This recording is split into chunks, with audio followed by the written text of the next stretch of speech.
If you wish to speak on any of the items this afternoon, please fill out a card in the back. There's no more card.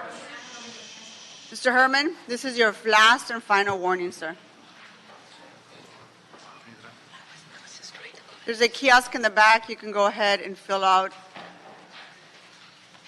the information if you wish to speak on any of the items. We're going to get started shortly.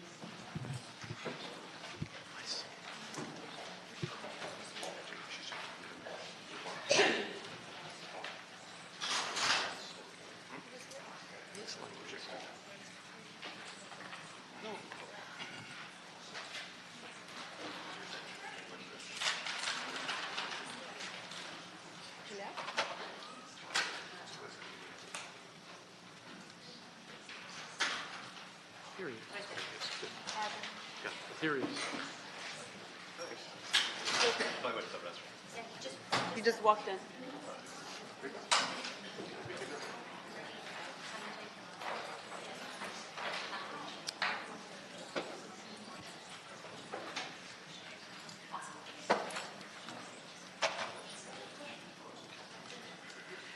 Okay, good afternoon, and welcome to the Energy, Climate Change, and Environmental Justice Committee. We're joined by Council Members Corretz and Mr. O'Farrell. Let's go ahead and start our meeting. We're going to go ahead and continue item 14 to the September 17th meeting to reconcile this draft ordinance with a complementary ordinance that's pending in Public Works and Transportation Committee. Objections? Without objections, that will be the order. Let's go ahead and move on to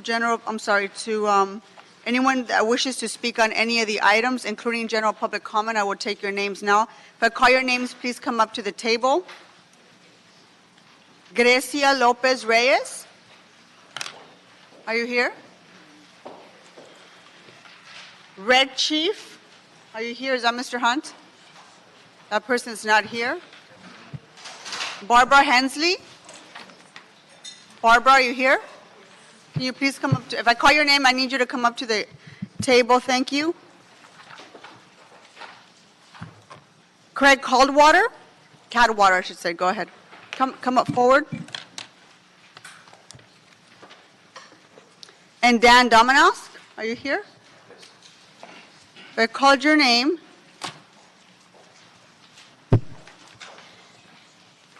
So Ms. Reyes, how many items did you want to speak on?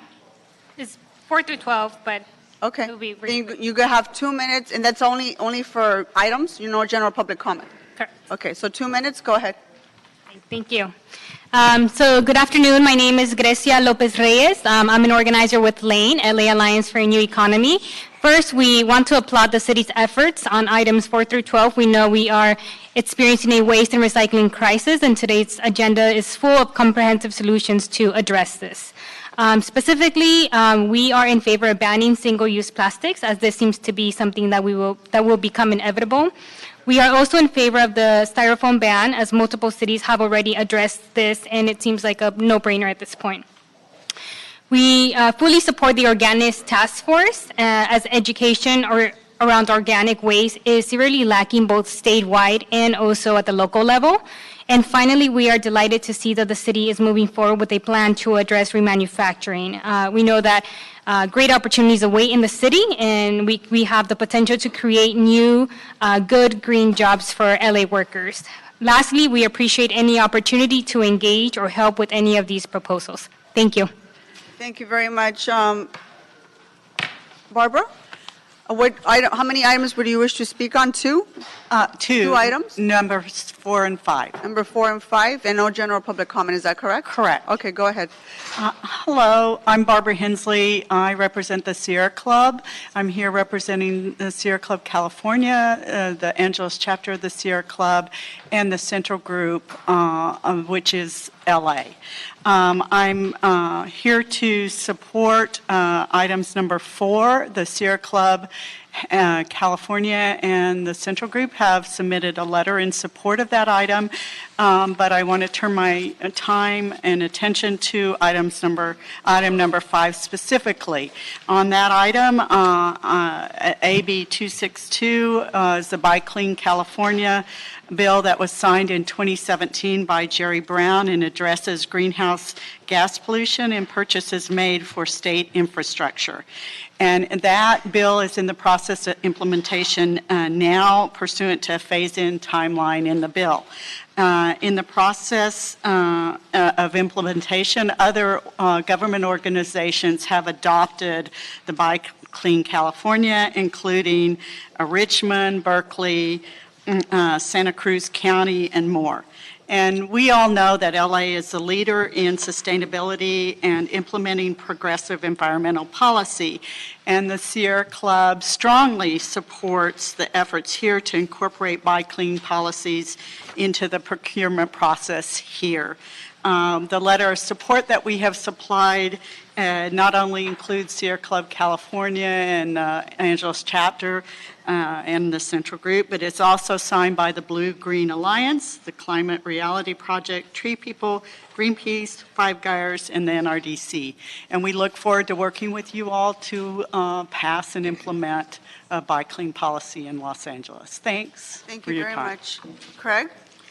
I have 2 items. I can speak to them separately, or Oh, you can, we're taking them together, so you Okay. have 2 minutes. Go ahead. the first item is I'd like to strongly support Tracy Quinn being appointed to the MWD. I have worked with her for quite some time. She's very knowledgeable and has been a wonderful asset for bringing a knowledge and perspective to things that we've done with the Surfrider Foundation, and I strongly support her nomination for Mark Gold's term for the remainder of that. The other item is item 10, the polystyrene ordinance. Surfrider has worked for many, many years on many ordinances. I personally have worked on ordinances statewide. There are currently now 122 ordinances in the state of California that address polystyrene foodware items, and we need that very desperately in this state. The amount of trash that ends up in the environment because of expanded polystyrene foodware is excessive, and the item cannot be properly recycled, and it needs to be eliminated from the stream. This city of Los Angeles is falling a little bit behind the rest of the state. I have currently several ordinances will be new ordinances added that are appearing on agendas in the South Bay area, and we know that San Francisco now is working on updating their latest ordinance. We're calling it Berkeley 2.0. It's going to even strengthen what the Berkeley City Council had approved recently. So it's very important that the city of Los Angeles catch up with the rest and set the standard for the rest of the world, because everybody watches LA. So I hope you will move forward on that. Thank you. very much. Next speaker is Dan. If I could, a general comment, and then item 2. Did I'll you try fill out to a keep card it. for general public comment? Yes. I only have you down for one item. Okay, I can limit it to that. My name is Dan Dominowski. I've been in the recycling business for 35 years. I've been working at Potential Industries, which has been around for 45 years. I'm here to talk to you briefly about recycling. There's 3 types of recycling. There's manufacturing waste, and then there's also pre-consumer, but the most important one is post-consumer. I'd like to stress the importance that curbside recycling is not the only solution to post-consumer recycling. Drop-off collection centers and buybacks are also critically important. At Potential Industries, we operate a MRF, and we sort the blue bin commingled recyclables. As many of you know, there's been a crisis with the export market in China, who's banned the importation of mixed plastics. I know there's a lot of interest in throwing everything in the bin, but I urge the city and the sanitation department to focus on the basics, keeping material clean and dry, focusing on bottles, cans, paper, and cardboard. And lastly, a lot of people are confused when they look at the plastic identification code with the arrows, which is not an indication of recyclability through curbside programs. Thank you. All right, thank you, sir. I'm going to call for more folks to come and speak. If I call your name, please come to the table. I also want to, for the record, that we've been joined by Councilmember Cedillo and Councilmember Paul Kokorian. If I call your name, please come up. Ausencio Calderon. Ausencio. Ok, ¿va a hablar? Ok, entonces, por favor, siéntese en ese asiento, por favor. Corinne Madenbaum. Connor Everts. Connor. Laura Gallo. Ok, pero por favor, ¿usted va a hablar? ¿No va a hablar? Okay. She's, for the record, Laura Gallo is not going to speak. Sathi Doak, are you here? You want to come up? You're not, you don't want, you filled out a card. You don't want to speak? Okay. Evelyn Wendell? Evelyn?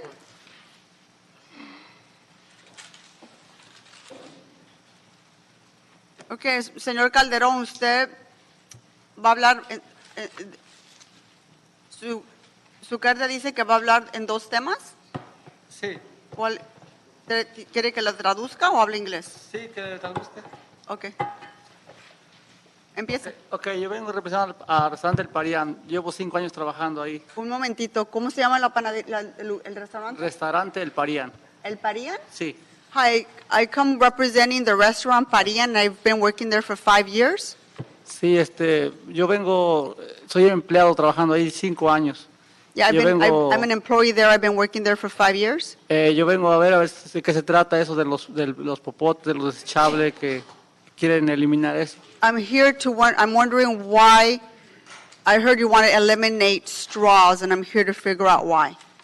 Sí, para ver si eso va a mejorar el negocio o qué. Yeah, I'm wondering if this is going to improve our business or not. ¿Eso es todo? Es todo. Okay, gracias. That's it. Thank you. Next speaker, Karine. Hi, my name is Corinne Mandelbaum. I direct the water program at Environment Now and formerly the DiCaprio Foundation. I've been looking at water resources around the state of California and sustainable water management for about the last 15 years, and I'm here to talk about 2 themes. Number 1 is Tracy Quinn's appointment to the Metropolitan Water District, and 2, the phase-out of plastic bottles on public properties. First, I'll say that I've been following Metropolitan Water District's policies and plannings for the state of California for about 15 years, and many of the board members there pride themselves on being third-generation board members. Their grandfathers and fathers contributed to the import of water to this region. Many of them still think about 20th century water management for Metropolitan's investments. By contrast, Tracy Quinn will bring a fresh set of eyes, 21st century water management for sustainability and equity to this region, and I highly recommend her post to that position. It shows great leadership on behalf of the city of Los Angeles. The next thing I wanted to address is the phase out of plastic bottles. Quickly, the industry, the private bottled water industry, has taken up just about as much in profits as what municipal water agencies are able to make. That's $6 billion. And the industry creates waste to the tunes of hundreds of millions of dollars per city.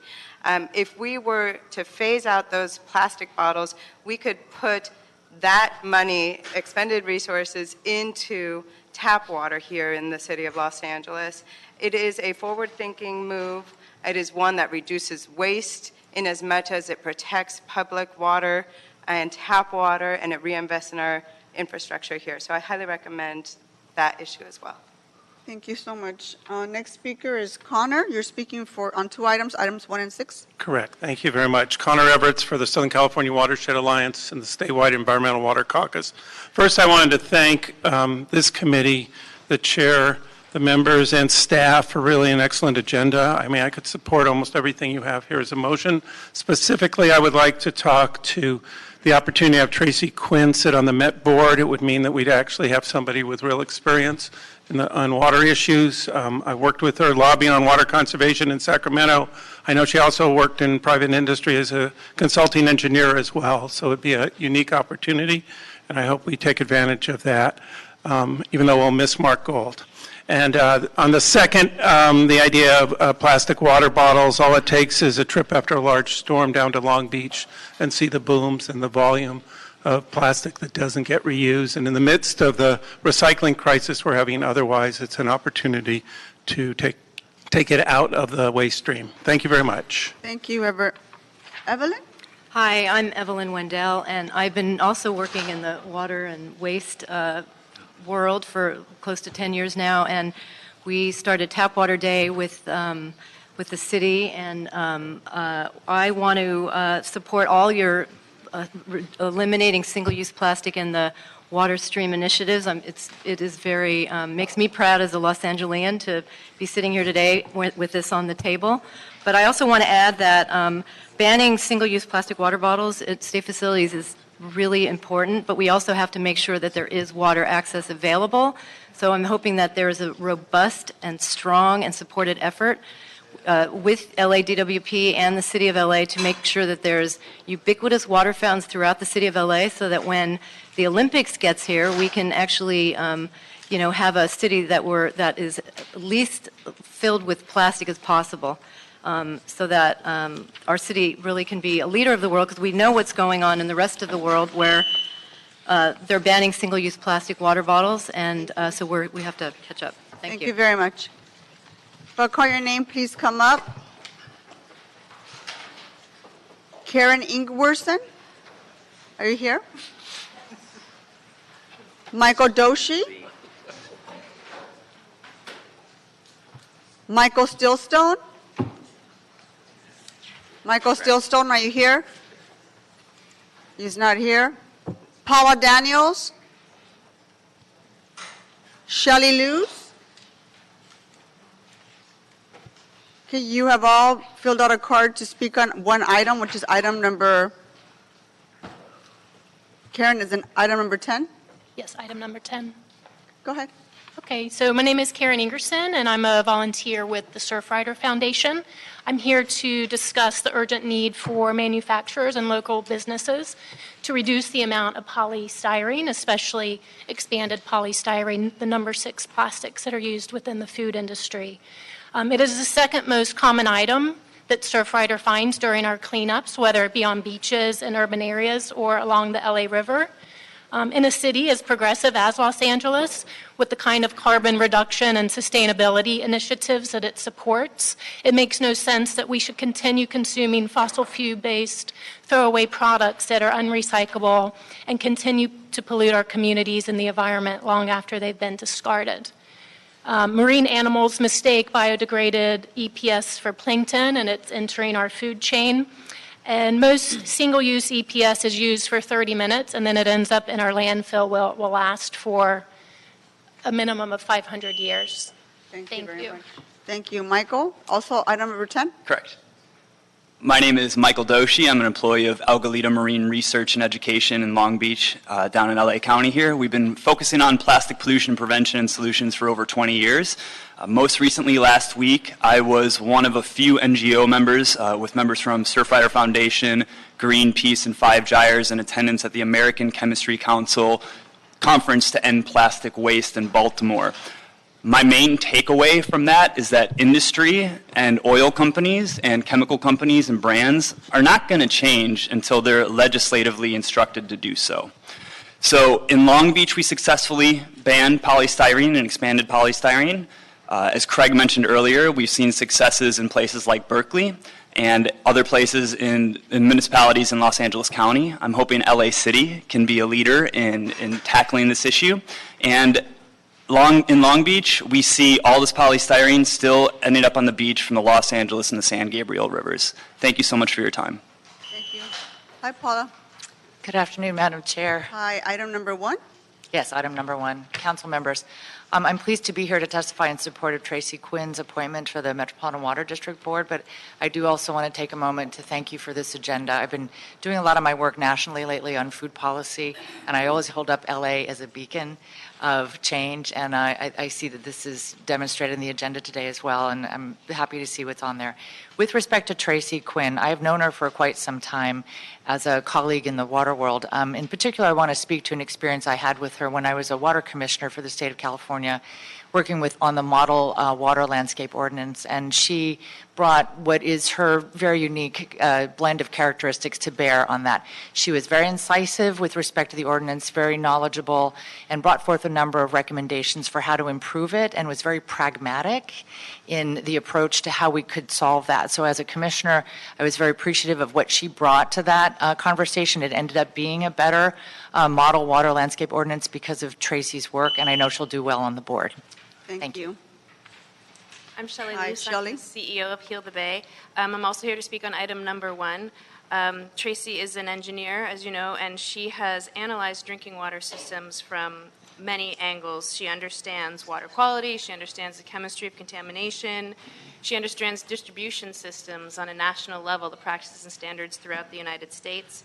And she also understands the economics of drinking water pricing, of water conservation, and I believe that she's going to represent the city well and have the city's interest, bring sustainability to the forefront for the city when it comes to our water future in Los Angeles. I also want to mention that Heal the Bay is here to support numerous other items on this agenda, and we're very excited to see the city taking such a lead role in dealing with the disposable plastic problem in California. Thank you.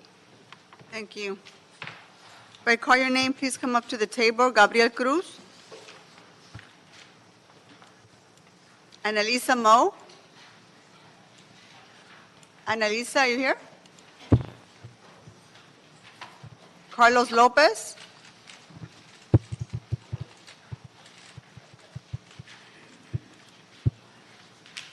Gabriel Cruz, are you going to speak on 2 items? Yes, I want to speak about I have a restaurant. Its name is Rincón Oaxaqueño. Okay, hold on for just a second. So you're speaking on items 9 and 10? Yeah, 9 and 10, yeah. All right, go ahead. I'm here because I'm working. Last 15 years I have my restaurant, and we use containers to go.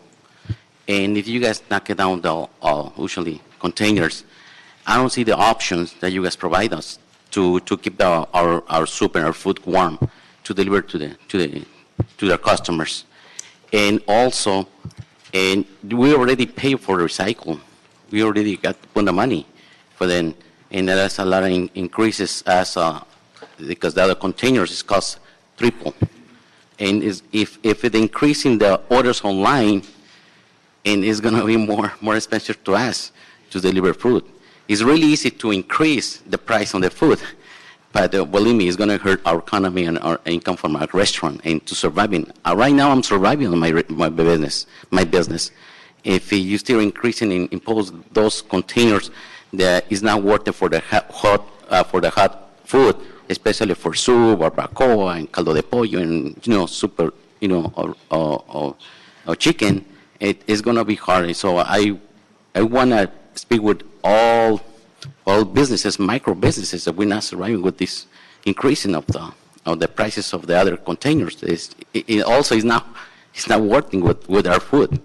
So basically, what I'm asking you guys, give us options for our businesses so we're keeping in business and all the community. It's a lot of them. Otherwise, we're starting, maybe in the future we're starting closing down because we're not gonna surviving. We already got increased health department for the last 15% of the last year. You guys increased for sanitation. Every quarter we pay for sanitation. So everything's increase. So if you guys increase now is to buying paper container is going to be triple increase, and we're going to shut it down. Sir. Annalisa, Yes, hello. you're speaking on item number 6. Yes. My name is Annalisa Mo. I'm the water quality scientist with Heal the Bay. Plastic pollution is infiltrating our environment and our communities, carrying with it harmful toxins and contributing to climate change. Additionally, this is putting an unfair burden on taxpayers. Annually, $420 million is spent on litter prevention and removal. While beach cleanups put on by multiple NGOs do help, more must be done. This idea to reduce plastic water bottles is a great idea, and it will reduce the amount of plastic going into our environment, but more must be done, and we are looking towards a more comprehensive reduction of plastics in general. Thank you. Thank you. Carlos Lopez? Good You're afternoon. speaking on one item as well? Yes. I believe it's item 9 or 10? Which one did you fill out? Okay. Item number 9? Yeah, 9, I believe so. So I own and operate a restaurant, and this would greatly impact our economy, personal economy. It would impact definitely the way we operate, the way we purchase, and it would definitely impact the way food is delivered, and it would impact the quality of the food. It would impact, in that sense, the way that the customer perceives our food, and therefore probably not order takeout as much, because the other solutions are not as good to transport the food. The solution that styrofoam or polystyrene provide is the best one right now that we have. Sure, more is needed, but at the time that's what we have, and that's what we would like to keep using. It feels also like the economic climate, like Javier says, for our businesses is becoming every year more so difficult to operate. Our businesses. Thank you. Thank you. We got 2 more speakers, Armando Herman and Dwayne Spindler. You filled out cards for all the items. Well, Madam, I did sign up on the public comment card officially as a Kenny Hong. Kenny Hong and Terry Tornick and I know each other from Pasadena. So they asked me to come in here and communicate regarding the appointment of Miss Tracy Quinn. However, as you know, you can call 213-330-9803 to confirm that conversation I had at my visit at Grand Park regarding the so-called Homeland Security. Then I went into item number 6, my bitches. And under that, my bitches, I'll read into the record regarding my Obama fuck nigga. He will have a 50 cal in the head soon, posted at 1:15 a.m. Oh yeah, shoot the nig country fuck for another 4 years regarding the BOS report recommendations. Why? Because of climate change, niggas. People are dumping the straws, the plastic, the foam illegally, motherfuckers, and you have been allowing it. I do carry water bottles because I suck from a straw because I'm disabled. Mommy showed me how to suck. And I'm a good sucker for that. So I got to ask my friends from Pasadena regarding my protected speech under the First Amendment, United States versus Bagdasarian number 0950529 in 2011, and I said, events where access to the municipal water already exists, bitch. Why do you want me to pay more for this illegal shit? Because Terry Tornick told me, I'm reporting your ass, nigga, because you talked about using a gun.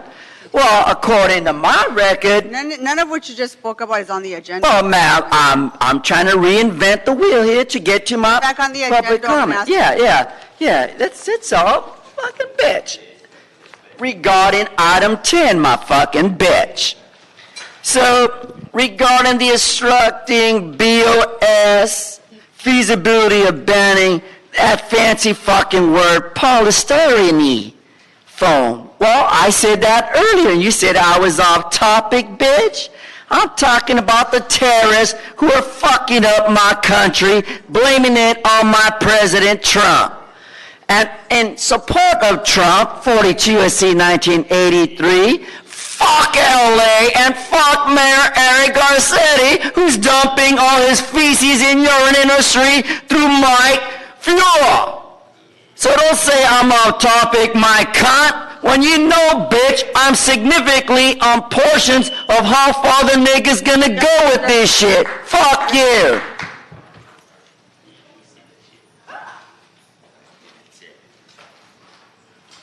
So, Mr. Spindler, you've also filled out all cards for all 15 items.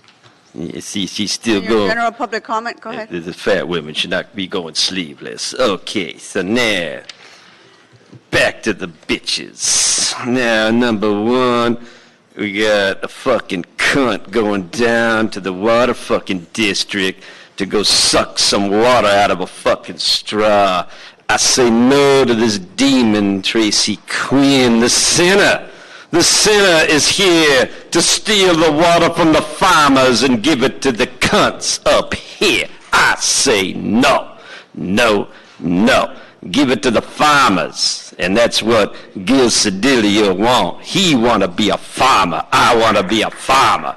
I don't want the cities to get any more water. You don't need no more fucking water. All you need is a straw to stick up Eric Garcetti's ass. That's your supply of water, yeah. Now we get to number two. The LA Department of Water and Power, the crime scene raided by the FBI. Yes, sir. And Corret's jailed, Bonnet jailed, E-P-P-P-P.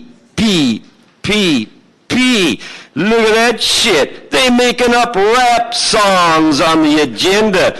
E-P-P-P-P. And the policy. E-P-P-P-P-P. FBI raid. Get back on the items on E-P-P-P-P. the agenda, Mr. Spindler. No, you got Mr. Puppet, you got to stay. Yeah. I'm just in my musical tonality, yeah. Now, number four, the Bureau of Shit is back with a vengeance. Now, the current E-P-P-P-P-P policy, see, got you, fool. And you know that's no good. Also, the EPPP is up on the BOS, raided by the FBI and indicted by the FBI and the DHS and the ICE. Yo, I say yeah. Now, for my generalized comment, look at this fat cunt up here in the center, middle fucking purple. Now, you know she go home and her husband Gerardo want to slap her across the fucking pancake face for all that shit she been passing. Illegal contracts with the DWP and all the fraud going on in the city attorney's office. Only one man in the room, one man stood up, and I hate to say it, it was Paul Corretz, went and called the Federal Bureau of Investigation and the IRS, who he used to work for as an accountant. Well, actually a snitch, but that's okay. He sent a lot of his clients to prison. So yes, that's right. Thank you, Mr. Corretz. I want immunity from Mr. Cedillo because the one thing he has is a retarded son and his daughter-in-law is the Mayor Montebello. We taking over, you fat cunt. We taking over. The ghetto is ours now. Yeah. Thank you so much. The ghetto belongs to me. So there aren't any more speakers on any of the agenda items, including general public comments, so I'm going to go ahead and close that. Okay. If there are no objections, I'd like to move items number 1 and 14 on consent. Madam I'm Chair. sorry, 14 was continued. Yes. So item 1 on consent. Are there any objections? Seeing none, that will be the order. Let's go ahead and take up item number 2. Certainly, Madam Chair. Item number 2, verbal update from the Bureau of Sanitation relative to zero waste efforts. We have staff from the Bureau of Sanitation as well as they have a PowerPoint. If I can please have Mr. Myers and Mr. Hilu come up to the table. Is there anyone else? You can come up too.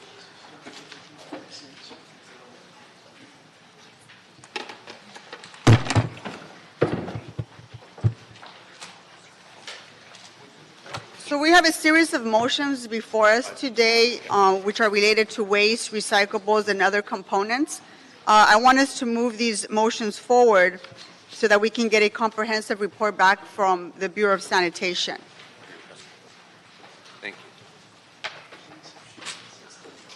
we will need to have a significant policy discussion pretty soon, whether we look at individual recommendations or requests and consider them in the context of our overall efforts here. So I wish that we can do that. So I want you to give us a brief update as to where we are before we get into questions from our members. Okay, great.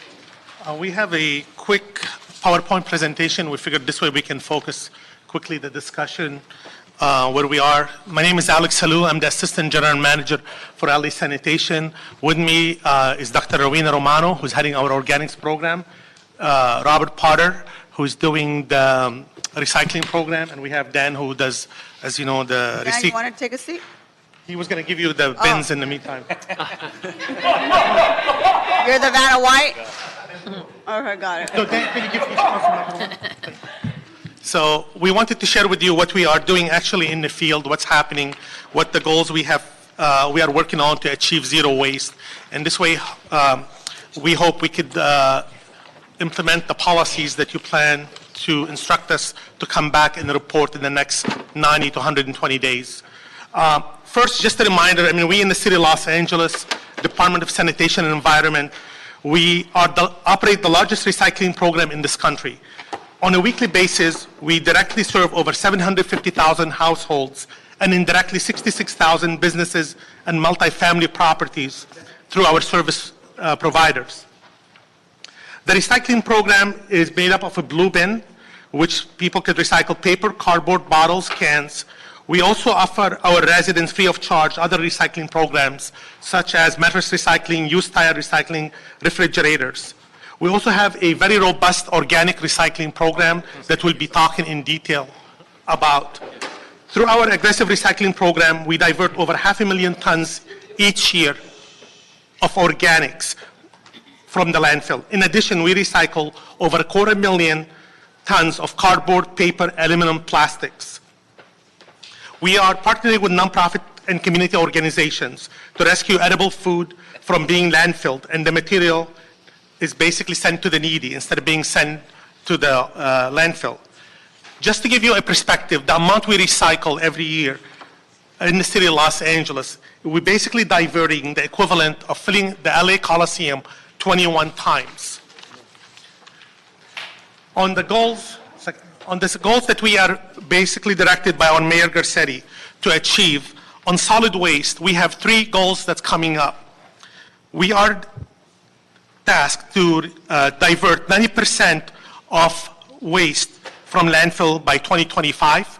The second goal is 95% by 2035. And our last goal, by 2050, not a single piece of trash will be going to the landfill in the city of Los Angeles.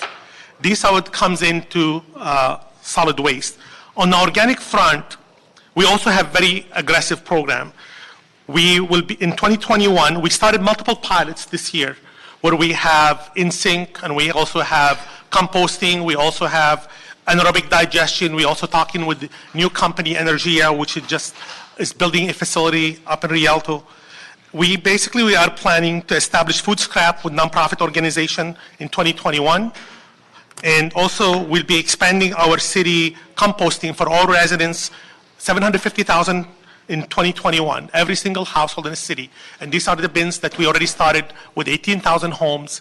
And Dr. Romano will be explaining how the outreach using nonprofit organization, and we are doing this pilot in 15 council districts. It'll be for a 1-year pilot. And our final goal is to recover and distribute 30% of discarded edible food by 2025. I'll turn it over to Dr. Romano to talk briefly about the organics. Thank you. Thank you, Alex. I'll talk about the current organic programs that we have. I'll start with our home composting and backyard composting urban gardening workshops. LA San has been putting these workshops together for over 20 years, and now we have Griffith Park, South LA Wetlands, as well as Lopez Canyon Environmental Center, where workshops are given 3 times a month. The attendance for last fiscal year was 1,700 folks who came out to learn about home composting, and about 340 home composting bins were sold. We've also started work with organics collection over at LAWA, LAX. We've been working with their maintenance services division there, and we have partnered with them to collect food waste from restaurants, as well as the airport lounges, such as Carl's Jr., Coffee Bean and Tea Leaf, Engine Code 28 United Lounge, and also in Todd Bradley International Terminal, we have Air New Zealand, Emirates, Qantas, Etihad, and United Polaris all on board. And LAX is continuing to expand their efforts to outreach to others within the airport for the food waste collection. We've also started a city food waste program here in City Hall down in Homeboys Cafe. The food waste is collected and recycled, and as well as over at LA Mall, we also got some of the restaurants there, such as Quench, California Pita, California Salsa, Quiznos, and Sabaros on board in recycling their organic waste.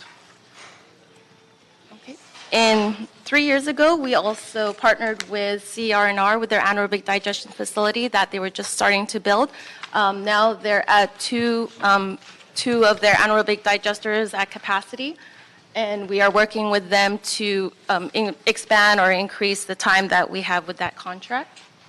And in fiscal year 2017-18, we started a pilot program with residents out in the West LA area to determine whether or not how they felt with using the incinerators or your kitchen garbage disposals. We reached out to 522 homes within a pilot route. About 140 of them signed up, and we received feedback from them. Included with that program, we did wastewater sampling, we did community events, we did waste characterizations. So we're gathering all that data together and trying to see what the final results were for that. And just last year, we started the Curb Your Food Waste LA, which is a residential food waste prevention and food waste collection program. As Alex mentioned, we have 25 routes all located within the 15 council districts. In April, we sent out an introductory letter. In May, we sent out the green bins that we have provided for you. So as a simple decal in there, right now we're just accepting food waste mainly. So residents can use these pails on their kitchen counter to separate their food waste rather than putting it in their black bin. And as often as they would like, we hope daily, they're putting it out in their green bin, and we're collecting the food scraps with the yard trimmings together on their same collection day. And all these food scrap programs that we have collected with the green waste is currently going to the CRNR anaerobic digestion facility. With the outreach, I would like to mention that we did partner with LA Conservation Corps as well as Pacoima Beautiful in the Valley so that we could have the one-on-one interaction with the residents. We did go door to door to all 18,000 households and got 90% of them to sign up with us. Other things that we are working on, as Alex mentioned, is more of composting, local composting. We are speaking with LA Compost on how we can build that up, as well as looking at how to bring food waste collection programs to our farmers markets, which get a lot of foot traffic and a lot of people go there weekly. So that could be other means for people to recycle their food scraps. And also working with the Food Policy Council, we have staff that goes to their monthly meetings and be able to talk to them about what LA Sanitation is doing, and also hear others' concerns from other nonprofit and other organizations. So now, So other organic strategic opportunities that we have. Within LA San, we are also planning to build a new organics processing facility at our Clark's facility, the Central LA Recycling Transfer Station. That RFP is being developed, and also looking at the potential for increasing our organic strategies over at Lopez Canyon Environmental Center. So now I'll turn it over to my division manager, Robert Potter, to talk about recycling. Madam Chair, before we do that, can I just say that for the past 5 minutes, Herman has been disrupting the meeting during the entire presentation just Mr. now. Herman, you are now being asked to leave this committee. The entire time. Escort Mr. Herman out, please.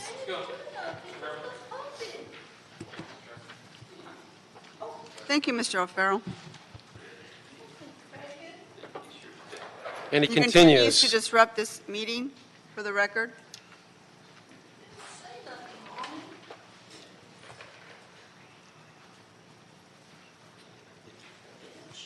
Mr. Spindler, you've been warned as well. I'm not Spindler, bitch.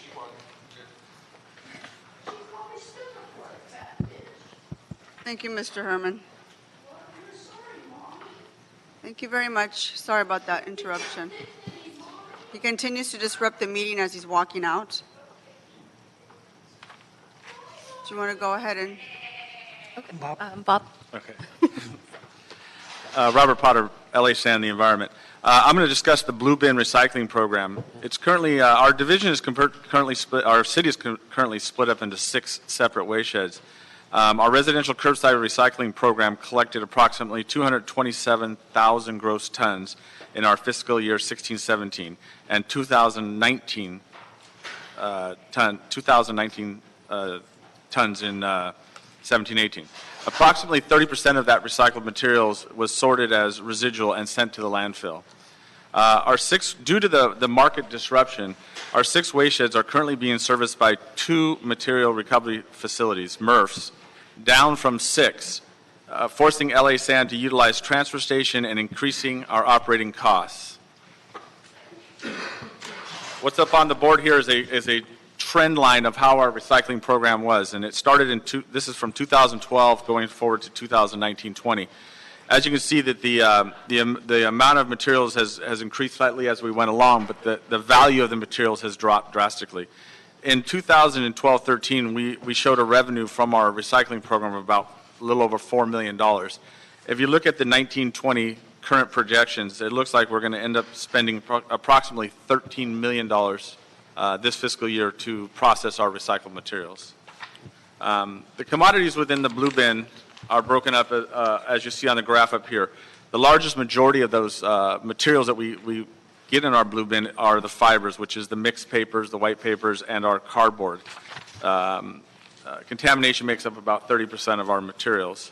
The next chart here kind of breaks it down. It's hard to see, but it's on your handout, the weights and the volumes. It also shows where our current markets are for these materials.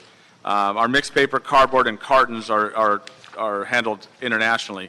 Our mixed glass, aluminum, steel, tin, PET, and HDPE are local markets. And a lot of the mixed plastics and contamination are now being landfilled.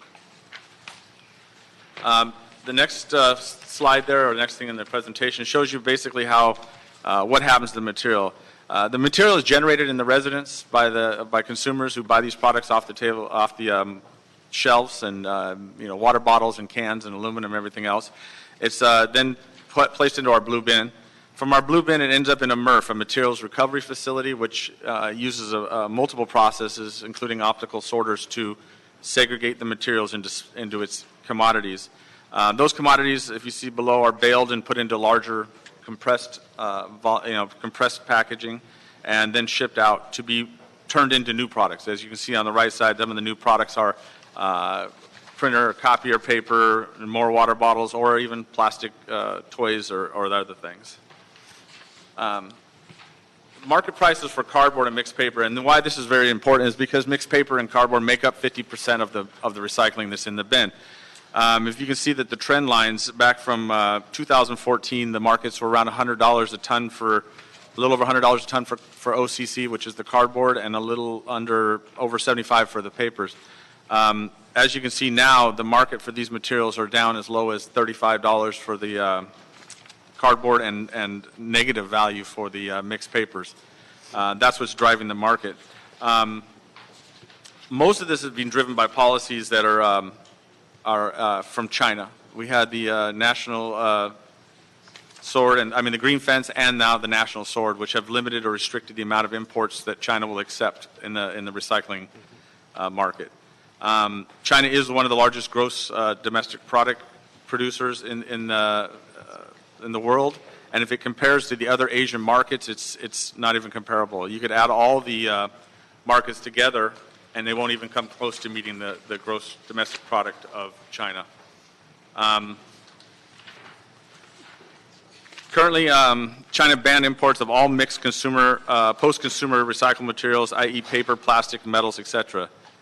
The Chinese government in the last years has issued limited number of permits to purchase scrap recyclables from international markets. The Southeast Asian countries and India increased their imports, but with their limited gross domestic product, they can't keep up with the market demand. Domestic markets are developing, but not at a fast enough rate. We need to pursue North American, U.S., Mexico, and Canada recycling markets to take advantage of the existing logistics of trade with North America. With that, I'll turn it over to Alex. On our last slide, we list a few of the things that we believe that we would need your assistance and the council help.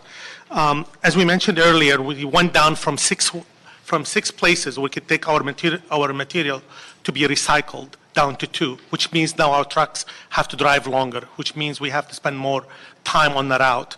And that's why one of our recommendations will be to own and operate a material recovery facility in each waste shed. This way each area will be localized. This way we're not taking the material from one place to the other locations. We believe a ban on single-use plastics is very appropriate at this time. There is a lot of products that we used to be recyclable and no longer being recycled. In 2007, 2008, when we started the polystyrene, we were one of the first cities who recycled that product.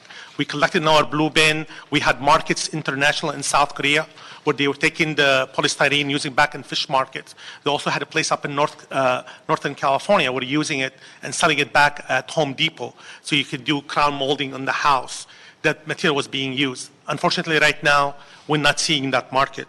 So we believe we do support the ban on single-use plastics, and we'll be looking forward to coming back with our report on that one.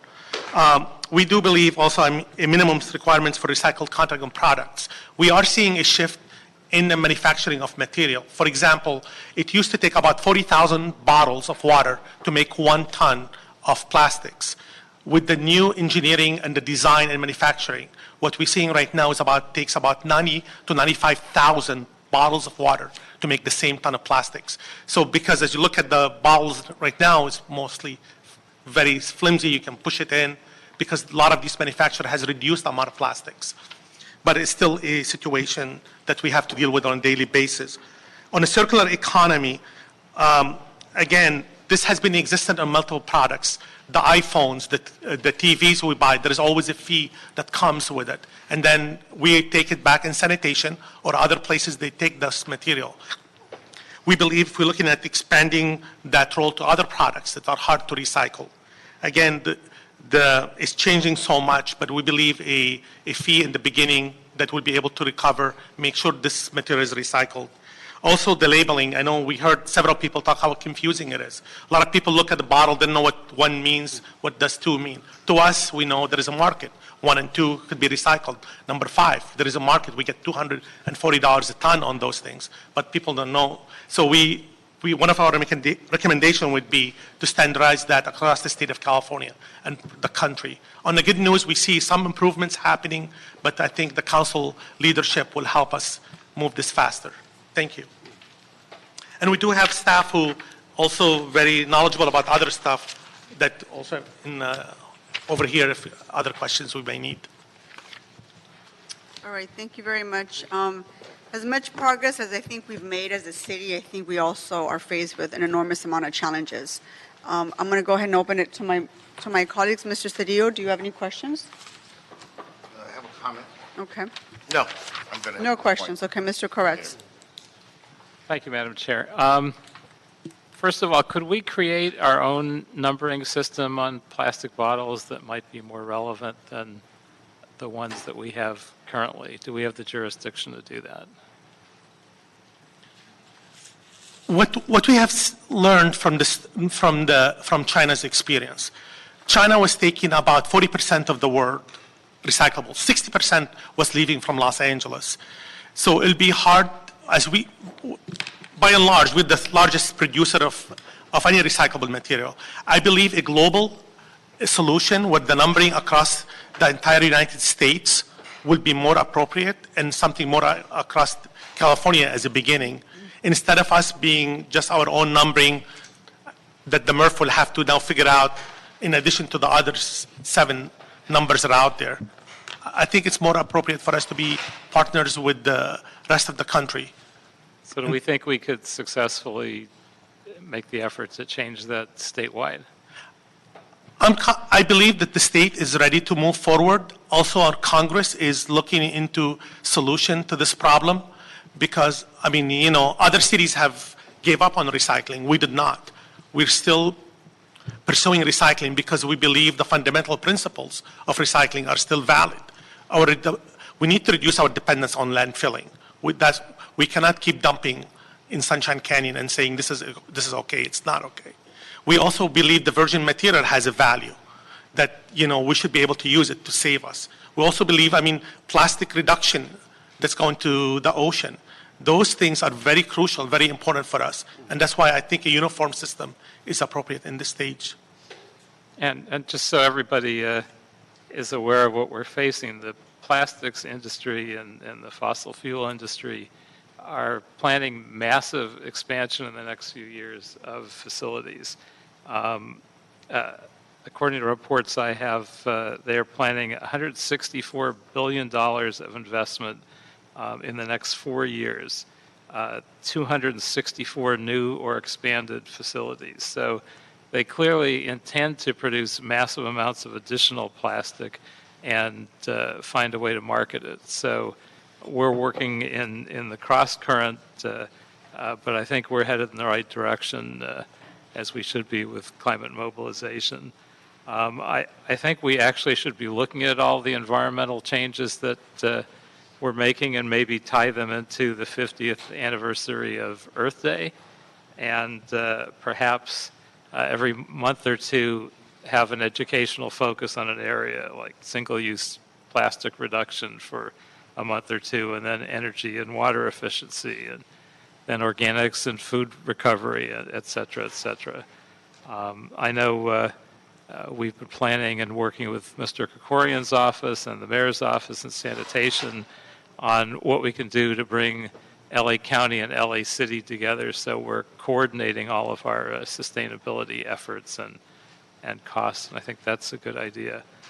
And lastly, I think we should be doing something in line with Mr. Krikorian's life cycle and economic development motions to create a new policy, which I think of as a green sword policy, akin to a response to the national sword policy of China. Looking at how we can increase the manufacturing and installation of solar panels and efficient heat pumps, and then how we can actually use our recycled materials locally to establish manufacturing plants in Southern California and use all of this excess plastic that we don't have a place for and other materials to produce these. And so we have that kind of life cycle that we'd like to see. And hopefully we can work with LA County and all the other cities in LA County on that effort as well.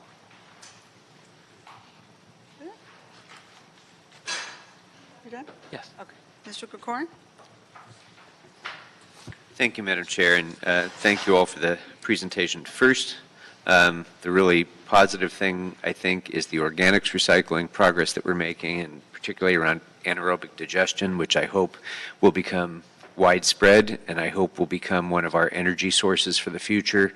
This is the single most important thing I think we can do in our waste stream as it affects climate change. So terrific work in advancing that forward.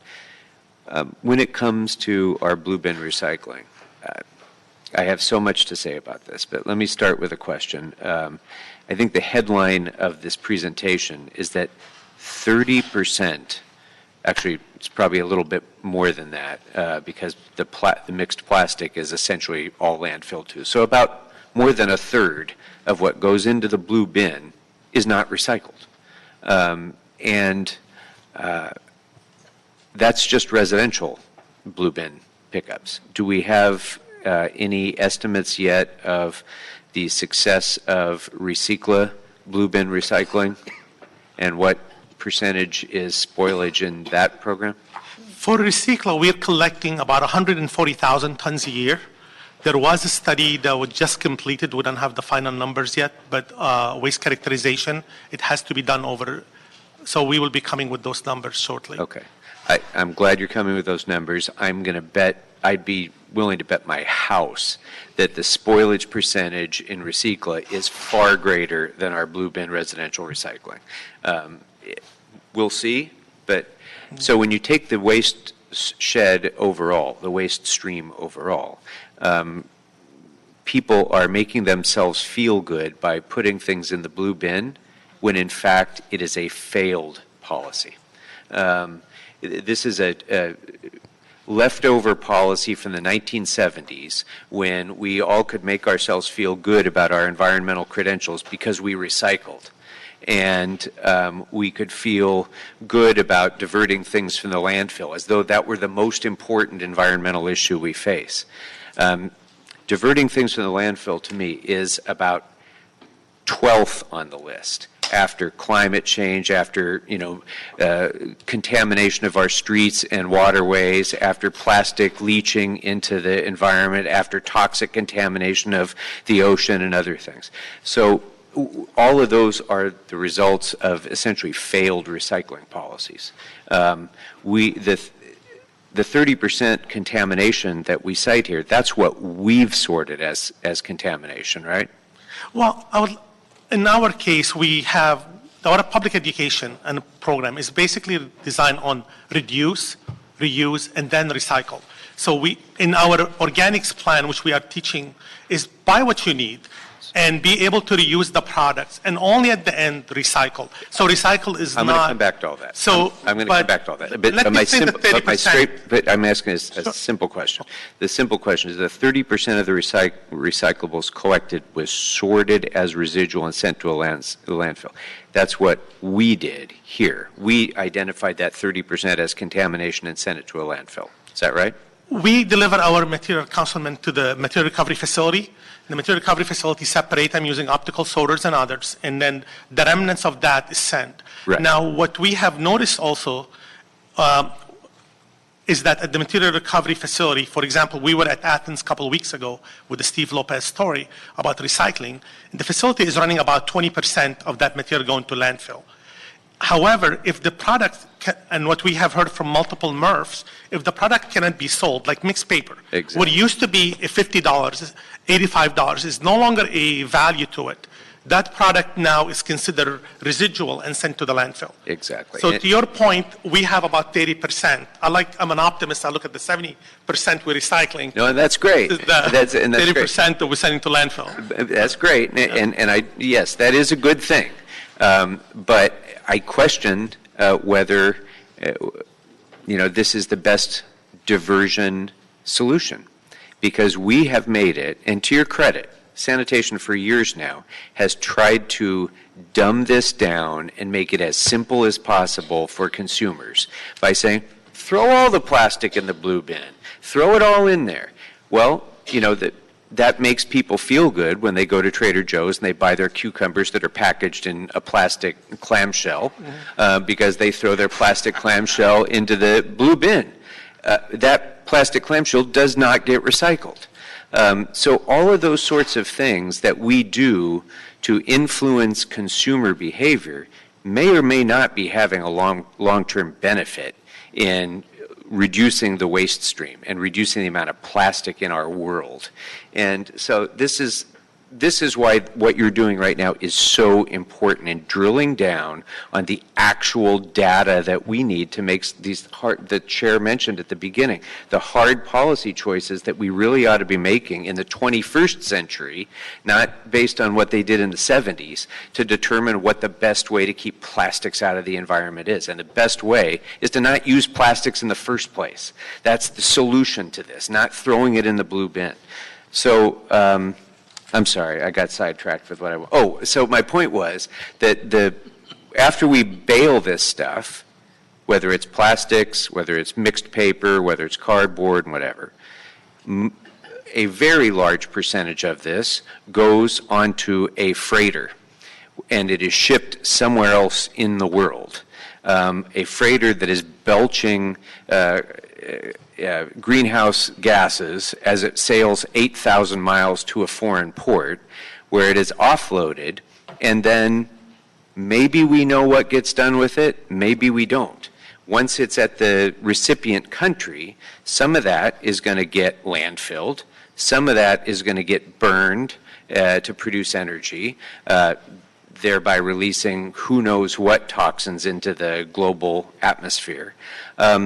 We don't have as firm a grip on what happens in the foreign aftermarkets as we do what we do here locally, right? I mean, we don't audit that, right? We don't send people to China to audit what's happening with our recyclables. So, well, not China anymore, Vietnam, let's say. So, sorry, Madam Chair, this turned out to be more of a rant than a question. I apologize. But I guess my point with all of this is this data that you're creating in these reports and in the reports that hopefully you'll be coming back to after I hope we pass all the motions that are before us today, really needs to be taken seriously. Because this is one of those things where people just do what they think feels good, and we have these bumper sticker kind of policies, you know, I love recycling stickers on our lapels or something, and it is not producing the result that we want to produce for the benefit of the globe.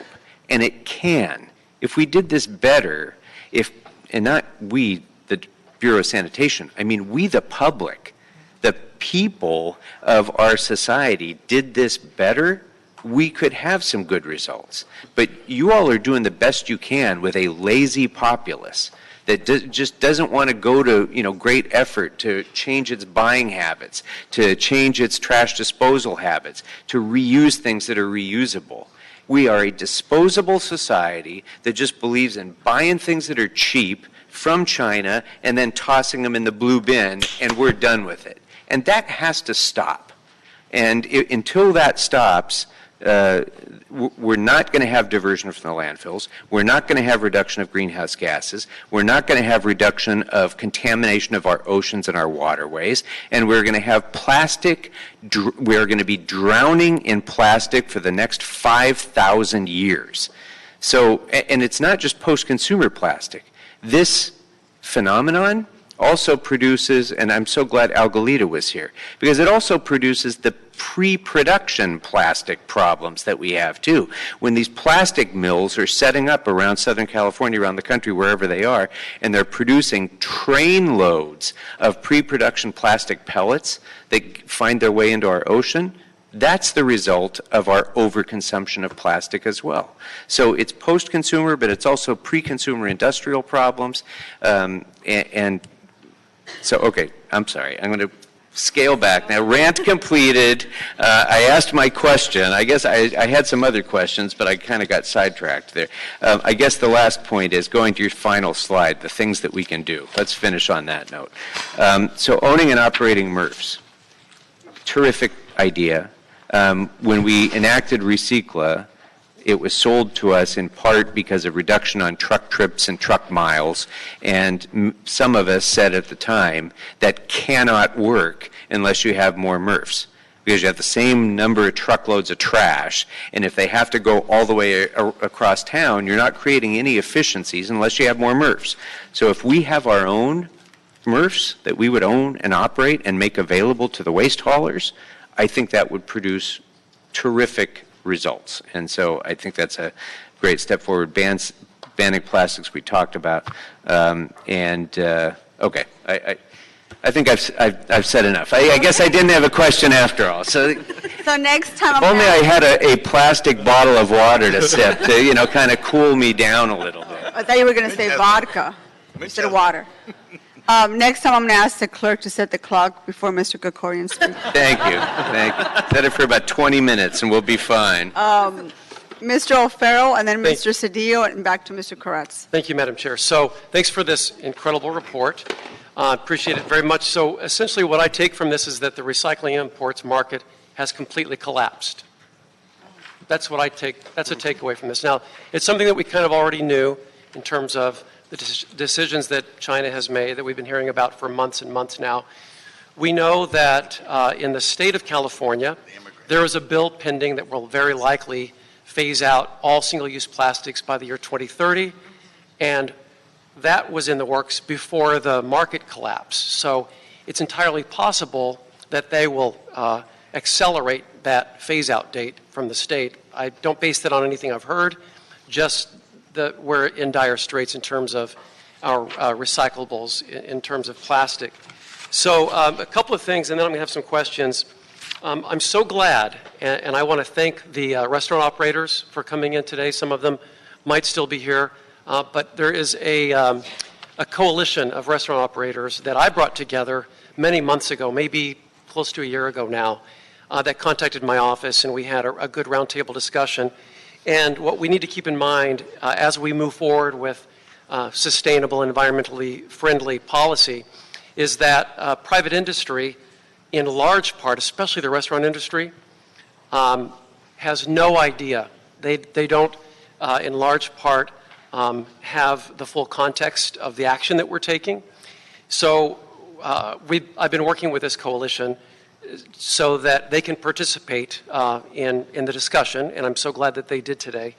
But while as we move forward, we need to take into account the challenges and difficulties and inconveniences that private industry will face, especially when the profit margin is so thin, especially when it's mom and pop owned for the most part.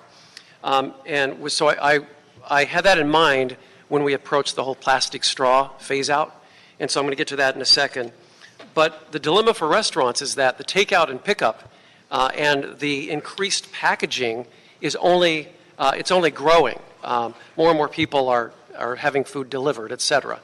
So there's an opportunity, I think, to, if Los Angeles does this the right way, we can actually help pioneer new, environmentally friendly, sustainable to-go containers and containers that aren't plastic and bring the price down. That's been the overall objective with the straws upon request ordinance, which is now in place, and then a phase out of all plastic straws so that private industry in this market of 4 million people in Los Angeles can step up to the plate and start being competitive with items that don't harm the environment. So there's that. And you heard also the recycling and sanitation fees increase for private businesses. And then, so I mentioned that. So my questions are in terms of this, and maybe in your report back, when you come back with a written report, you could include some of the following. Where are we? And I know that Tracy from Hilda Bay was here. She will tell you that 2 out of every 10 items found on the beach every year are plastic straws. We know that we now have a straws upon request ordinance. I would like to see us phase out plastic straws in the city of Los Angeles entirely, and that stated goal was within 2 years. Where are we with that report that is due to this committee? Do we know where that is? Yes. On Earth Day, we launched the program for large establishment.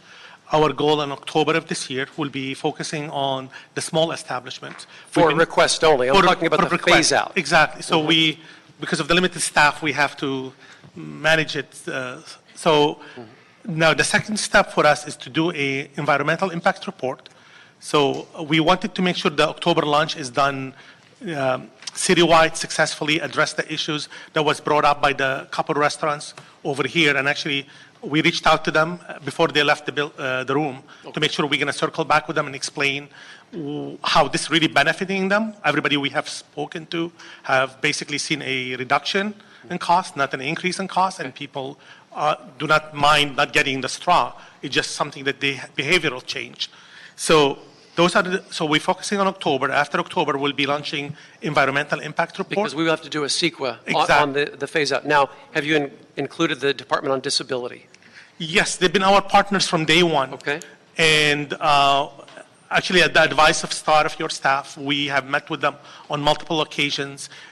We partnered with them on the Mobility Expo last year. We'll be also involved with them this year.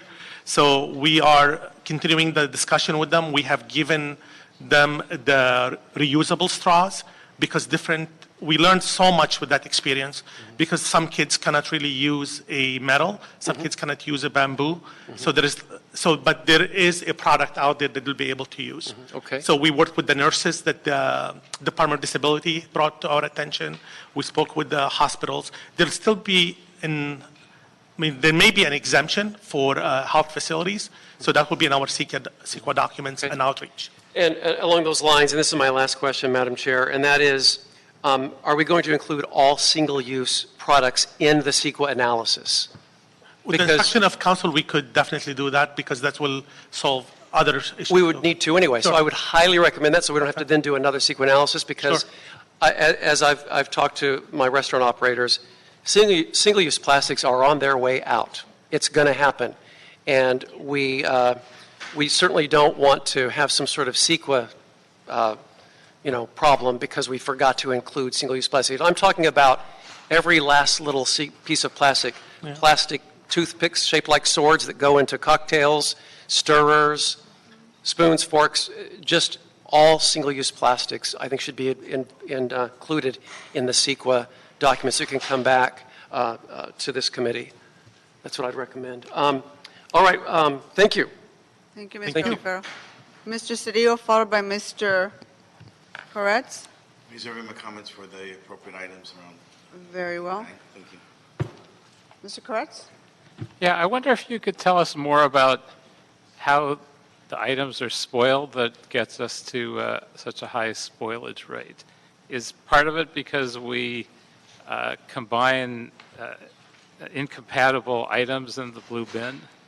So I know years ago I created West Hollywood's program, which was like 25 years ago, and we actually had a separate bin for paper and a separate bin for plastics and cans and separate bin for clippings. And we even had a truck that had 3 sections so we could avoid the transport of 3 trips. Instead, we had 1. They discontinued it at some point because of the ease of throwing everything in one blue bin. But I'm wondering whether we haven't passed that time and whether we should be looking at separating paper so it doesn't get combined with beer cans that are half full and other things in the blue bin that cause the contamination. I mean, you're absolutely correct, Councilman. I think Councilmember Krikorian mentioned it, is that we have made it so easy for our residents to put everything into a one bin system. And for a long time, there was a market for it. I remember when China was building, getting ready for their own Olympics, and they wanted metal to build the stadiums. They were even asking us to put the coat hangers the metal coat hangers that we were getting from the dry cleaning, because that was taken and was used to build the stadiums. So with the market fluctuating up and down, a lot of these products, we started saying, oh, well, we can use this, and we made it very easy. Now, to your point, which it's becoming contamination, because if they take their Starbucks coffee and they then finish the whole thing, put it into the blue bin, unfortunately, it goes on the white paper, contaminate the cardboard, and the value becomes lower. So it's the challenge that we have. Going back to separate paper, plastic, there will be a cost with this because we have to collect it separately to keep it nice and clean, the glass. We think we can be a happy medium with the motions that you have to reduce the plastics from the beginning before it hits our blue bin. And some other things that we could do, we can now reduce the amount that goes in the blue bin. For example, people put shower curtains in. They don't know that that's not recyclable. So we need to do a better job on education. Not because they're doing something wrong, they just think, well, this is plastic. It could go in. Water hoses, too. It's like, rubber. Well, why can't they recycle it? So I think a lot of times people are trying to do the good thing, although we do have some contamination. And sometimes you ask your kid to put it out in the bin and they throw it in the first one they see. So we end up having contamination of the entire truck. Well, since the market is so low for these sort of mixed products, I wonder if we shouldn't take a closer look at separating the paper. And also in offices, I don't know whether we could have a bin for the higher quality white paper. It would be easy for us in City Hall in each office to collect thousands of pieces of white paper, and I know that's a higher quality also. So in the places where it could be much higher, I think we should take a look at that as well. And lastly, I think I still think we should take a look at in LA City or LA County or Southern California at the worst, if we can create some sort of a paper manufacturing infrastructure to use our recycled paper, and then make city governments and other governmental entities the market for that, and encourage Southern California paper to be used in those facilities. So then again, we could have a circular process without a massive amount of transportation cost. All right. You good? All right. So like I mentioned earlier, I think we need a thorough and holistic report from sanitation. I think it would help this committee as it contemplates the various policy considerations that we're taking on. So the only instructions I have on this issue is I want to make it very clear that in preparing this report, I want you to engage all the various stakeholders, such as the community groups, the environmental organizations, the small businesses. I believe there's one here, and I don't have the name of your organization. Can you what is the name of your organization? Neighborhood Businesses for Economic Equity. Okay, Neighborhood Businesses for Economic Equity. Small businesses such as the organization that was just mentioned, manufacturers and suppliers, and other regulatory agencies as well. Madam Chair. Mr. Krikorian. So sorry, I have actual questions, just two, and follow-ups to Mr. Kretz, actually. Number one of the things indicated in your presentation was the need to pursue North American markets to take advantage of the existing logistics and so on. And to Mr. Kretz's point, I think not just with paper, but with other items in our waste stream as well, it's an extremely high priority to create local jobs to take the place of what used to happen in Asia. You know, now that that market has collapsed, it creates an opportunity here. And so I think that's going to be important.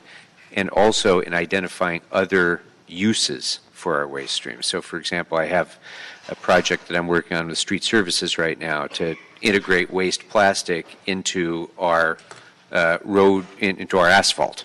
To use for street resurfacing. In terms of soiled paper, to Mr. Kretz's point,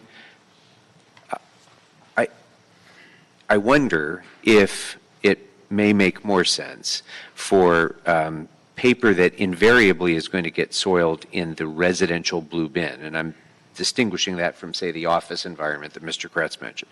But at home, you throw it all in there, it has the liquids and, other things. I wonder if it might make more sense at some point to consider whether paper should go into the green bin. It's a cellulosic material. It can be almost all of it can be composted, except, when it has plastic attached to it or something. So we may want to move our consumers in the direction of thinking of composting paper rather than recycling it, since it has essentially zero value right now. We're paying to get rid of it essentially, and so much of it is soiled. I would ask that you look at whether that may be a more appropriate policy recommendation as well. Okay. Anything else? So you've got all that? Thank you. Thank you very much. We're going to move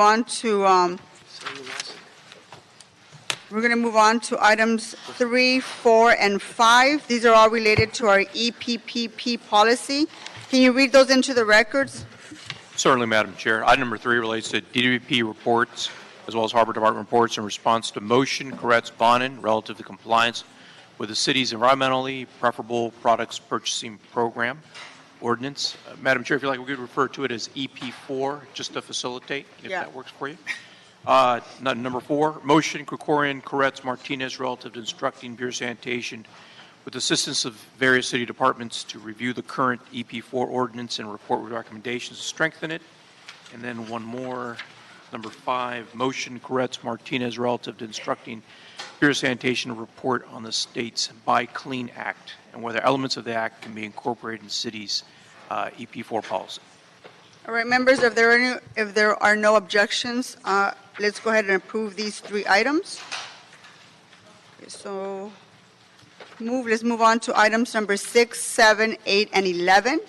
These are all related to recyclables and waste management practices. Can you read those items into the record? Certainly, Madam Chair. Item number 6, Motion, Krikorian, Rodriguez, Farrell, Martinez, Blumenfield, relative to instructing various city departments to report on implementing an ordinance banning the purchase and sale of single-use plastic water bottles at city facilities and city-sponsored events. Number 7.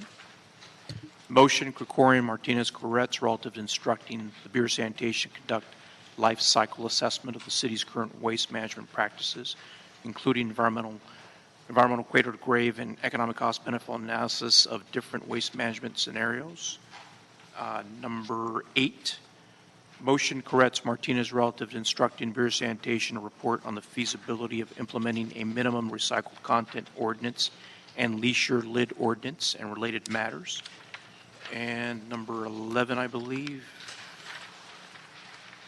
Motion, Krikorian, Martinez, Koretz, relative to instructing the Bureau of Sanitation and Economic Workforce Development Department to report on establishing a flexible revolving loan program for entities that divert waste from the city's waste stream and related matters. Okay, thank you.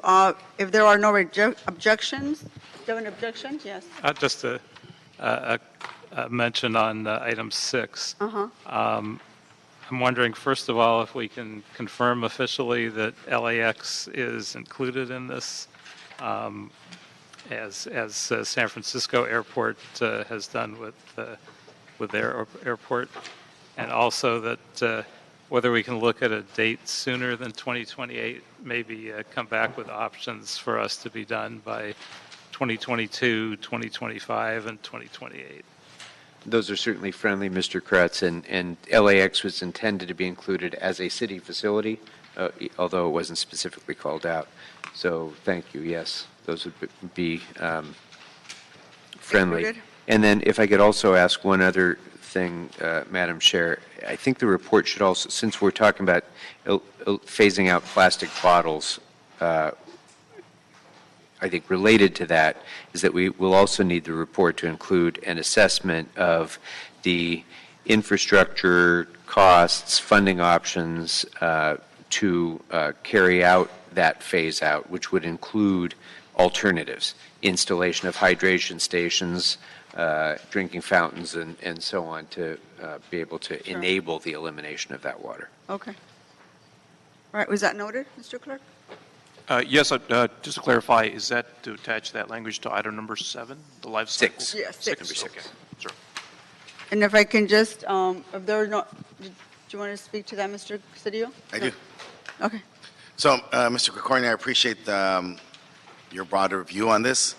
I think we may also want to consider this, what I would call an EIR, an economic impact report.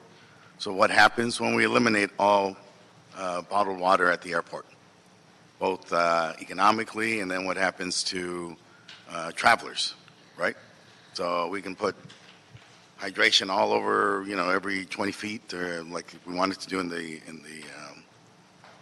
the fields of Central Valley. But at the end of the day, there's going to be travelers with their children who are going to want to get some water so they can get on the plane, et cetera, et cetera. So we have to examine that impact and what it means to all the small partners that we have who are selling magazines and bottled water, et cetera, et cetera.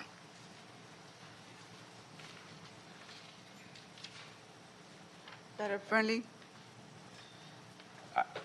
I think, amendment? yeah, I mean, I think that is encompassed within the concept, for sure. If we're talking about feasibility, that's an element of feasibility. I will just say that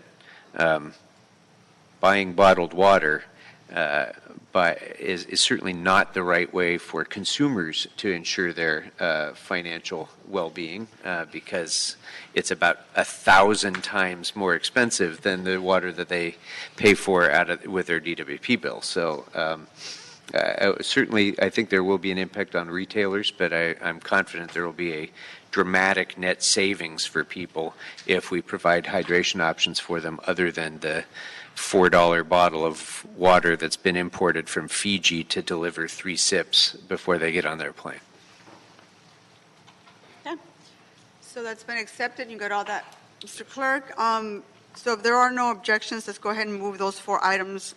I want to add an additional instruction, if I may, to engage all manufacturers, bottle companies, and recycling facilities in this discussion as well. Okay?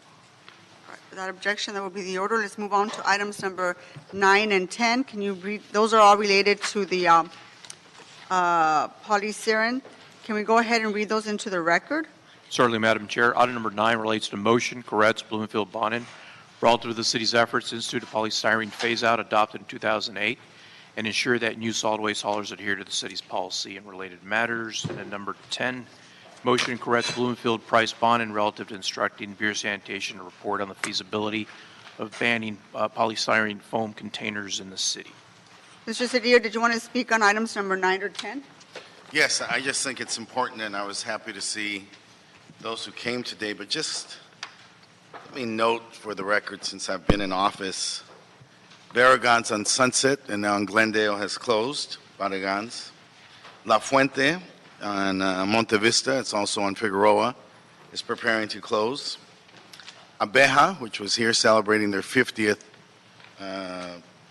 anniversary, is preparing to close. Colima has closed. We saw Cazuelas here today. These concerns that these small businesses raise are very real to them.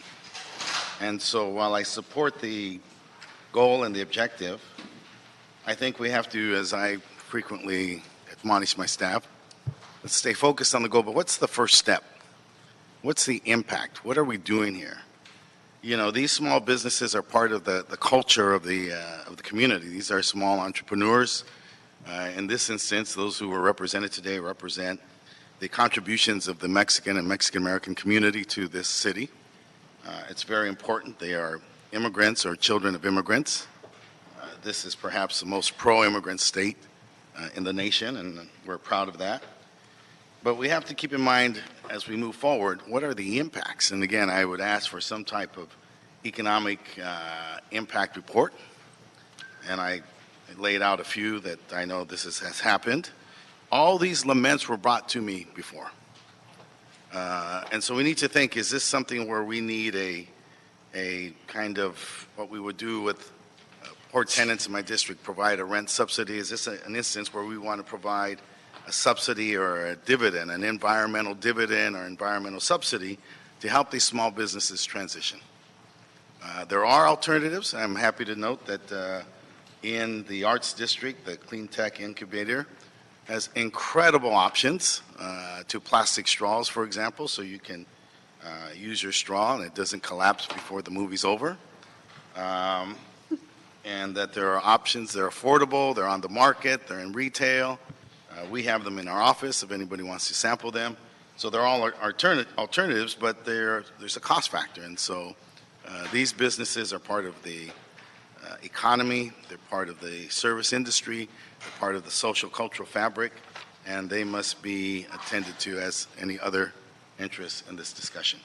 So I ask that those considerations be attached to the report back. Okay, Mr. Koretz. Yeah, I would have those same concerns if I thought there would be a lot of loss of business to other cities and people would leave because of the extra couple cents for an alternative item instead of a polystyrene item. But I don't think that's really going to happen. I mean, there's already 120 cities that have done this, over 120 cities. Has there been an outcry in any of them that businesses are being put out of business? And there's a dramatic environmental, not just the environmental impact, but the economic impact. The answer is no. You hardly hear a peep. I mean, it actually reminds me of the groups that were mobilizing against banning smoking in restaurants some 20, 25 years ago, whenever we did it. And West Hollywood was one of the places that started that effort.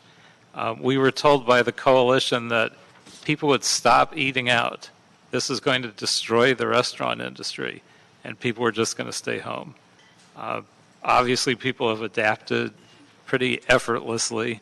The restaurant industry in general seems as strong as it's ever been.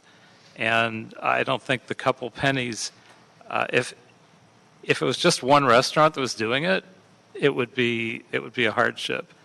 But their competitors are all doing it. So does this mean that everyone will stop eating out because we've gotten rid of polystyrene? I just don't think so. I think we're creating an impact where virtually none will occur. Now, are there other things that have impacted some of these restaurants? Yes.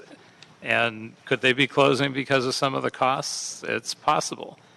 It could be things like the minimum wage increase, which I think at one point we said we would stop and evaluate as it went up, and I don't think we ever did that, to the best of my recollection. There's other costs, but this is so minimal. And at the same time, it's just critical. It's connected to being cancer-causing, according to the U.S. Department of Health and Human Services National Toxicology Program. And they say a causal relationship between styrene exposures and cancer in humans is credible. It's littered in our neighborhoods. It's all over our river. Storm drains. It flows into the ocean. It winds up on beaches. It winds up being eaten by creatures and getting into the food chain. If San Francisco hadn't done it, and San Diego, and Long Beach, and Santa Monica, and Malibu, Pasadena, South Pasadena, West Hollywood. I think we actually did it in West Hollywood some 20, 25 years ago while I was still on the city council, although I don't think they did a great job of enforcing. But they were obviously ahead of their time. We're way, way, way behind our time. If 120 other cities in California could do it, why are we the last? It's almost an embarrassment. We certainly don't need to be the 300th city or 400th city. This is long, long overdue. So I hope we'll take this action today. Mr. Kafori? Thank you, Madam Chair. I'm wholly supportive of these motions. I have a little different take on Mr. Cedillo's point, and Mr. Kretz, I think it's relevant somewhat from an environmental perspective, and that's this. The report back that comes back with the feasibility of the ban, I think should include some analysis of what the alternatives that are available are, and their cost, and their own environmental benefits or detriments. Because what we've seen in the past, for example, Mr. Kretz and I worked very closely on the plastic bag ban in Los Angeles, which helped, create the statewide ban. And the result of that has been somewhat helpful, but then we see Target and other large retailers coming out with thicker disposable plastic bags and calling them reusable, when of course they're not, and no one uses those bags a second time. So we have actually more plastic now being consumed and produced because business figured a way around what we were trying to do. And so if replacing polystyrene with something that might be environmentally more damaging because it's cheap, that's not a result we would want to see happen. So all I'm suggesting is I think we move forward full speed with these motions, but in the feasibility report, some analysis needs to be done of what those alternatives are and their costs to our business community so that we're sure that we're influencing behavior in a way that produces the benefit we want to produce. That would be my suggestion. Mr. O'Farrell, do I you have think anything else to businesses can and will adapt if they're included and involved in the process. Like I'm optimistic that sanitation is involving at least this small coalition of restaurants today, and that's good because they live the real world experience in terms of costs and feasibility, and they can provide the reality checks, and they can also, I think, play a role in not only making our policy better, but highlighting the opportunity for private industry and manufacturers to get in on the sustainable use industry that will only improve if we innovate here in Los Angeles. So I think the opportunity is there, and I think the adaptability is certainly there if we bake in that participation. Yes, Mr. Parks. One other thing I wanted to mention is we passed something in, I think, 2008 before I got here about requiring our own city vendors and such, like it's the City Mall and Tremana and others to not use polystyrene. But we haven't enforced that. So I wonder if there's a way to do that, because it's been over 10 years. I've mentioned it a number of times. I don't see anything happen. Also, I wonder whether we could look at our own home Meals on Wheels programs and things like that and make sure that those halt styrofoam use as well. Because certainly the most easily enforceable would be our own locations where we have some ability to dictate. So certainly if there are restaurants on city properties, we should write into their contract that they have to follow the city regulations. Mr. Cedillo?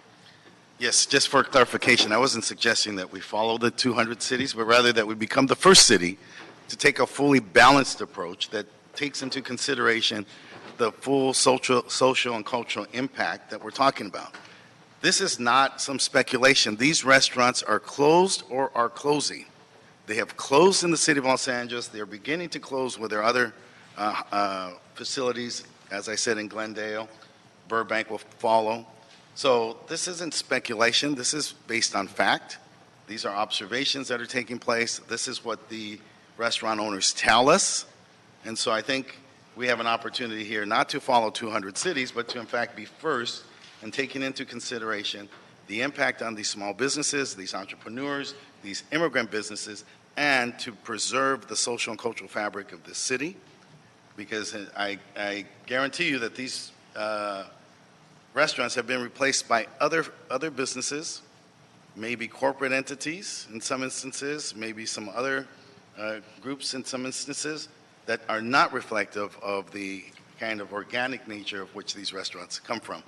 I think that is an opportunity for us to do this and do it right and do it first and distinguish ourselves as the city who leads in both the environment and with a pronounced sense of sensitivity to ethnic businesses in this state and this nation. Mr. Perez? Yeah, just a quick response. As we said before, these are all closing now. They're not closing because of something we haven't implemented yet. This wasn't even on the horizon until this got placed on the agenda right now. So I think you're looking at big costs to local restaurants that have driven them out, and you're attaching a penny or two to your takeout materials and pinning it on the wrong thing. I mean, if we've increased the minimum wage by $5 an hour over a certain number of years, well, we decided to take that impact, but there are a lot of restaurants that are telling me they're hugely impacted. So blaming it on a clamshell that costs an extra penny to do in paper, I think is just misplaced. There are just too many other expenses that are legitimate problems that should be addressed. But this little tiny one, I think, is just kind of a fig leaf of a clamshell, an excuse to keep using petroleum products when we don't need to. Right. I'll tell you what. We're going to end it here, and all I have to say is if anyone had to live across the street, any of these facilities where some of this, excuse my language, crap ends up in, the people that are sitting here are, unfortunately, the people who live across the street from these facilities are not here because they work. And it's these very communities that we need to continue to protect, because these are the families and children that grow up across the street where this stuff ends up in. And these people are not here to speak up, and hopefully within us there's representation so we can speak up for them. So that in my opinion should be the reason why we're all here, is to make sure that neighborhoods such as Pacoima and Sun Valley get represented and finally get some relief from some of this stuff ending up in our landfills, in our MRFs, and so on. So I hope we can add some perspective to this conversation and continue the discussion, but I'm going to go ahead. If there's no other objections on this matter, on these two issues, the only additional instruction that I will add is that sanitation engage with and include in its report back recommendations to balance and address the concerns of all small restaurants, because they did take their time to come here. We heard them. I think they have some valid concerns that need to be addressed, because they're the mom and pop restaurants that we all either go eat at or in our districts, along with the countless other residents that live across the street for some of these facilities that unfortunately are not here because they just can't, they don't have the time. Madam Chair, this is the kind of conversation where no one's wrong with what they brought to the table. And a lot of these folks who testified, these restaurants are in the 13th district, and they had to plan way in advance just to be able to come to City Hall to testify. And I'm so glad they did. Because, and they look stressed out because they need to go back to their businesses. Right. Yeah. So they put a face to this issue, and that's a great thing. I mean, we should all be talking with one another and figuring this out, and I think we can. Because there's a lot of information that can be shared that will actually relieve some of the worries based on some of the data that sanitation already has. So I think we're on our way to something good that'll be mutually beneficial.